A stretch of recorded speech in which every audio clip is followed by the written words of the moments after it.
Hello बच्चों, अब हम पढ़ेंगे पार्टनरशिप पार्ट 2 का क्वेश्चन नंबर 23, जिसमें दिया गया है 31 मार्च 2016 को ए और बी फर्म के साझेदार हैं जिनका चिट्ठा निम्नवत है। इस स्थिति को से को साझेदार बना लिया गया, जबकि ए और बी की स्थिति इस प्रकार थी।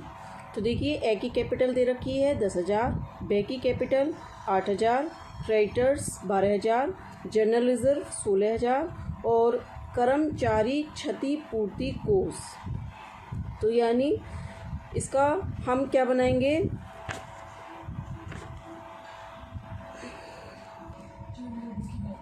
तो देखिए आपका कर्मचारी क्षतिपूर्ति कोष को हम क्या कहते हैं, एम्प्लॉइज लायबिलिटी अगेंस्ट फंड। ठीक है, तो कितना है 4,000 का। इसके बाद में आपका देखिए दे रखा है डेटर्स 11,000 का, लैंड एंड बिल्डिंग 8,000 और लूज टूल्स एंड मशीन 10,000। ठीक है, फिर स्टॉक आपका दे रखा है 12,000 का, कैश आपका दे रखा है 9,000। तो देखिए आगे कहते हैं ए तथा बी 3:2 के अनुपात में लाभ का विभाजन करते हैं। प्रवेश की निम्न शर्तें तय की गई। देखिए संपत्तियों का मूल्यांकन, अब देखिए भवन का कह रहा है 18,000। तो देखिए भवन क्वेश्चन में दे रखे हैं 8,000 के और एडजस्टमेंट में दे रखे हैं 18,000। इसका मतलब 10,000 के बढ़ गए, तो हम बाई P&L एडजस्टमेंट में कहाँ डालेंगे, बाई साइड में डालेंगे। स्टॉक देखिए 16,000, जबकि क्वेश्चन में दिया गया है कितना 12,000 और यहाँ दे रखा है 16,000, यानी स्टॉक हमारा बढ़ गया, तो ये भी बाई साइड में जाएगा। फिर देखिए कर्मचारी क्षतिपूर्ति कोष, ठीक है, इसको हम क्या बोलेंगे, एम्प्लॉइज। ठीक है, और लायबिलिटी अगेंस्ट फंड 2,000 रुपये, ये हम क्या करेंगे, का दायित्व निर्धारित हुआ, तो ये कहाँ जाएगा, देखिए ये हमारा घट जाएगा। इसमें से जो हम कैपिटल में डालेंगे, इसमें बैलेंस शीट में डालेंगे, तो 4,000 रुपये इसमें से निकल जाएगा, यानी लायबिलिटी हमारी कम हो गई। और जब हमारी लायबिलिटी कम होती है तो हम उसे कहाँ डालते हैं, P&L एडजस्टमेंट के क्रेडिट साइड में डालेंगे हम इसको। फिर देखिए से अपने हिस्से की ख्याति के लिए 10,000 रुपये नकद लाएगा, तो कैश लाया है वो उसमें गुडविल के रूप में, तो इसकी एंट्रीज बन जाएगी। ठीक है, अब देखिए ये जो पार्टनर था, अब देखिए ए और बी की पुनर्मूल्यांकन और समायोजनों के पश्चात दोनों के शेष पूंजी का 20% पूंजी के रूप में नकद लाएगा। यानी जब हम एडजस्टमेंट, P&L एडजस्टमेंट या रिवैल्यूएशन अकाउंट और जो भी एडजस्टमेंट हम डाल देंगे, उसके बाद जो दोनों की कैपिटल आएगी, ठीक है, तो उसकी पूंजी का 20% नकद लाएगा। यानी हम पहले क्या बनाएंगे, कैपिटल अकाउंट बनाएंगे और हम P&L एडजस्टमेंट अकाउंट बनाएंगे। दोनों का हम निकालने के बाद में जो भी हमारी आएगी कैलकुलेटेड वैल्यू, इसकी कैपिटल आएगी, उसका हम 20% निकाल लेंगे। ठीक है, फिर है भावी लाभ हानि अनुपात ए बी सी का क्रम से। देखिए न्यू रेशियोज में डायरेक्ट दे रखा है, आपको निकालना नहीं है, 2:2:1 होगा। निम्न खाते तैयार कीजिए। पुनर्मूल्यांकन खाता, देखिए अभी तक आपका दे रखा था लाभ हानि समायोजन खाता, यहाँ पर आपका P&L रिवैल्यूएशन अकाउंट है, तो जो भी आपका क्वेश्चन में नाम दे रखा हो आप उसी नाम से बना दीजिएगा। तो यहाँ पर प्रॉफिट एंड लॉस, यहाँ पर रिवैल्यूएशन नाम दिया है तो आप रिवैल्यूएशन नाम डालेंगे। अगर लाभ हानि समायोजन खाता नाम दिया हो तो आप क्वेश्चन में लाभ हानि समायोजन खाता डालेंगे। ठीक है, तो रिवैल्यूएशन अकाउंट बनाना है, पार्टनर्स का कैपिटल अकाउंट बनाना है और नई फर्म का बैलेंस शीट बनानी है। ठीक है, तो देखिए हम इसका सॉल्यूशन देखते हैं।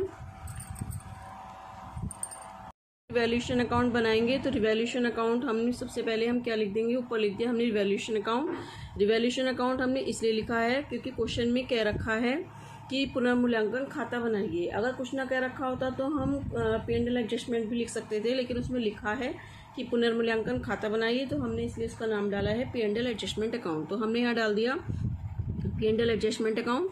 ठीक है, इसके बाद देखिए बिल्डिंग आपकी क्वेश्चन में दे रखी थी कितनी, 8,000 और नीचे एडजस्टमेंट में दे रखी है 18,000। इसका मतलब आपकी बिल्डिंग बढ़ गई है, तो आपने यहाँ डाल दिया 10,000। ठीक है, फिर आपके देखिए स्टॉक जो आपके क्वेश्चन में दे रखे हैं वो दे रखे हैं आपके 12,000 के और नीचे एडजस्टमेंट में दे रखे हैं 16,000 के। इसका मतलब एडजस्टमेंट में 16,000 है, इट मीन्स 4,000 का बढ़ गया है। तो जो इंक्रीजिंग होती है सेस्ट में वो हम क्रेडिट साइड में लिखते हैं, ऑब्वियसली आप जानते हैं। हमने यहाँ लिख दिया 4000। अब देखिए इसमें कहा गया है कि जो कर्मचारी क्षतिपूर्ति कोष है उसका जो दायित्व है वो 2000 रुपये निर्धारित किया गया। इसका मतलब जो भी आपकी ये लाइबिलिटीज़ होती है आपकी, और ये जब 2000 रुपये निर्धारित किया गया, इसका मतलब जो लाइबिलिटीज़ है वो आपकी कम हो गई, और जब लाइबिलिटीज़ आपकी कम हो गई तो वो आपका प्रॉफिट होगा। तो जो प्रॉफिट होगा तो वो कहाँ जाएगा, P&L के रिवैल्यूएशन के बाई में जाएगा। तो आपने लिख दिया बाई एम्प्लॉयज़ कंपेंसेशन फंड 2000 रुपये। ठीक है, ये आपका प्रॉफिट हो गया 16000 का, इसको आप इधर ले गए। इस 16000 को फिर आपने किस रेशो में बांटेंगे, 3:2 के रेशो में बांट देंगे। तो आपका ये आ गया 9600 और 6400। ठीक है, अब देखिए हम आगे देखते हैं इसका कैपिटल अकाउंट। अब देखिए हम कैपिटल अकाउंट देखेंगे तो हमने क्या डाला, बाई बैलेंस BD डाल दिया यहाँ पर। बाई बैलेंस BD क्वेश्चन में दे रखी थी कैपिटल 10,000 और 8,000 की। ठीक है, फिर रिवैल्यूएशन का जो अभी प्रॉफिट आया था 9600 और 6400, ये हमने डाल दिया। अब देखिए क्वेश्चन में जनरल रिजर्व दे रखा है 16,000 का। तो देखिए 16,000 का जब हमने 3:2 के में बांटा था तो ये भी ये आ जाएगा। अब देखिए गुडविल जो इसमें लिखा है, जो नया पार्टनर है C, वो गुडविल लेके आया है। ठीक है, तो हमने फर्स्ट में क्या एंट्री बनाई होगी, कैश अकाउंट डेबिट। ठीक है, और टू सीज कैपिटल और 2 गुडविल। हमने पहली एंट्री तो ये बनाई होगी, लेकिन गुडविल को फिर हम क्या करते हैं, ओल्ड पार्टनर्स में बांट देते हैं। ठीक है, किस में, सेक्रीफाइस रेशियो में। तो हमने सेक्रीफाइस रेशियो में बांट दिया 6000 और 4000। ठीक है, इनका टोटल लगाया, और जो ये अभी जो C की कैपिटल है ये अभी हम लास्ट में निकालेंगे। तो पहले इनका टोटल निकाल लेते हैं, 35,200 और 24,800। ठीक है, ये हमने 35,200 24,800। अब देखिए इसमें क्या कह रहा है कि ये कह रहा है कि जितनी भी दोनों की एडजस्टेड कैपिटल होगी उसका 20% नया पार्टनर कैपिटल लेके आएगा। तो देखिए हमने क्या किया, जो ये हमारा आया है 35,200 और 24,800, इसको हम जोड़ लेंगे। 0 0 8 10 का 0, हासिल लगा 1 और 6। ठीक है, 60,000 कैपिटल आई है, तो 60,000 का 20%, जब 60,000 का 10% आपका कितना हो गया 6,000, और 6,000 का फिर आप डबल कर दो तो 12,000। तो 12,000 आपने यहाँ पर डाल दिया। तो ये होगी पार्टनर्स कैपिटल अकाउंट। ठीक है, अब देखिए इसके आधार पे हम क्या बनाएंगे, फिर हम बैलेंस शीट बनाएंगे। तो देखिए अब बैलेंस शीट देखते हैं हम कैसे बनाते हैं। हम बैलेंस शीट बनाएंगे तो देखिए क्रेडिटर्स, हमारे जितने हमारे क्रेडिटर्स दे रखे थे ये हम क्रेडिटर्स डाल देंगे एज इट, कितने 12,000 रुपये। तो हमने यहाँ डाल दिए 12,000। इसके बाद में देखिए हम क्या डालेंगे, एम्प्लॉयज़ कंपेंसेशन फंड। तो देखिए 4,000 का था हमारा, इसमें से उसमें ये कहा है नीचे एडजस्टमेंट में कि केवल 2,000 रुपये रखना है हमें। तो हमने 2,000 रुपये तो P&L एडजस्टमेंट में जो डाले थे वही हमने यहाँ से कटा दिए। तो यहाँ डालेंगे हम 2,000 रुपये। ठीक है, फिर कैपिटल अकाउंट 35,200 जो हमारी बैलेंस शीट करके आई थी, 24,800 और 12,000।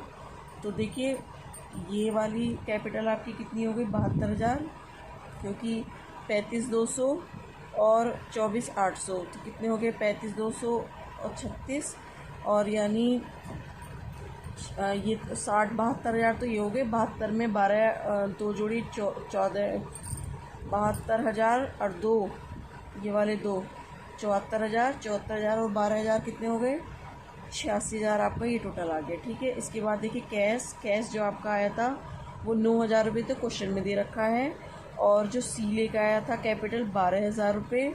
ठीक है, और गुडविल के रूप में लाया था वो 10,000 रुपये। तो टोटल आपका हो गया 31,000 रुपये। ठीक है, मैंने अलग अलग करके दिखा दिया है, सीज कैपिटल सीज गुडविल। तो 12,000 रुपये तो उसके कैपिटल के थे और 10,000 रुपये उसके गुडविल के थे, 9,000 पहले से ही दे रखे थे। तो टोटल हो गए आपके 31,000 रुपये। अब देखिए इसके बाद में डेटर्स एज इट ऐसे आ जाएंगे 11,000 के। मशीन आपकी आ गई 10,000। फिर देखिए बिल्डिंग क्वेश्चन में दे रखी है, जो उसमें दे रखी है उसमें तो दे रखी है क्वेश्चन में 8,000 की, लेकिन नीचे एडजस्टमेंट में आपकी दे रखी है 18,000। तो हम जो एडजस्टमेंट वाली अमाउंट होती है वो डालते हैं, तो 18,000 डाल दिया।